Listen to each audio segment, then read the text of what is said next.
السلام علیکم جی د پښتو ټي وي نه زه تاسو ته مخاطب یم جی د نیمې شپې عدالتونه کولو شو او د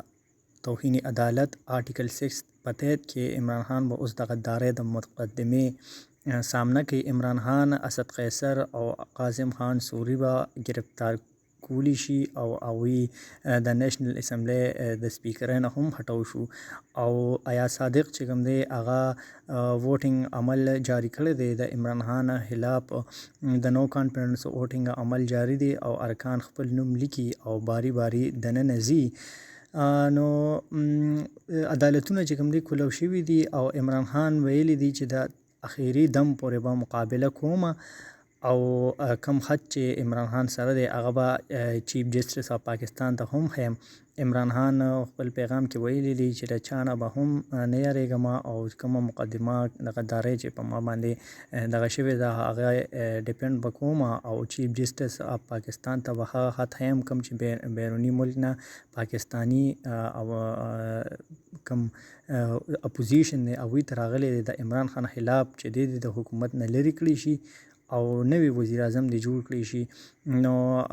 نن چې کوم دی د 12 بجې نه پس په عمران خان باندې د توهین عدالت هم لاګو شو او هغه به د آرټیکل 6 په تحت د غدارۍ د مقدمې اوس سامنا کوي په عدالت کې او هغه به ارسټ کولی هم شي. خو چونکې ارسټ یې نه کیږي ځکه چې پرایم منسټر ته دغه حاصل وي خو د توهین عدالت د آرټیکل 6 مقدمه پې درج شوې ده او هغه به د توهین عدالت اوس عدالت کې سامنا کوي. خو هغه وایي چې ما سره حد دی او زه به دا حد چیف جسټس اف پاکستان ته ښیم چې دا وګوره د دې له وجې چې کوم دی زما په اپوزیشن باندې اعتماد نشته چې هغوی ته حکومت میلو شي او هغوی پاکستان سره غداري ونه کړي او غدار دي ځکه چې هغوی ته خط راغلی د بهرني ملک. د دې بار بار ذکر عمران خان په خپل ویډیو پیغام کې هم کړی او ویلی و چې دوی ما لکه داسې په آئینی طور باندې نه لر کوي خو د بهرني زور دی په دوی باندې چې ما لر کړي شي ځکه چې عمران خان د امریکا او د داسې نورو ملکونو نه طاقتورو ملکونو نه یریږي او هغوی ته مخامخ ولاړ وي. نو هغوی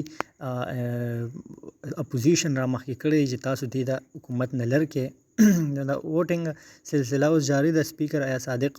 د ووټینګ کوم پروسیډینګ چې کوم دی هغه وړاندې کړی دی او سپیکر هم هغه دی د سپیکرۍ چې کوم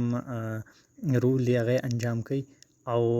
ووټینګ عمل چې کوم دی 12 بجې شروع شوی دی. ووټینګ به اوس کیږي او عمران خان، اسد قیصر او ډیپټي سپیکر قاسم خان سوري به د توهین عدالت د مقدمې اوس دغه کوي. نو دا اوسه پورې کوم دغه مونږ سره اوسئ. ډېره مننه.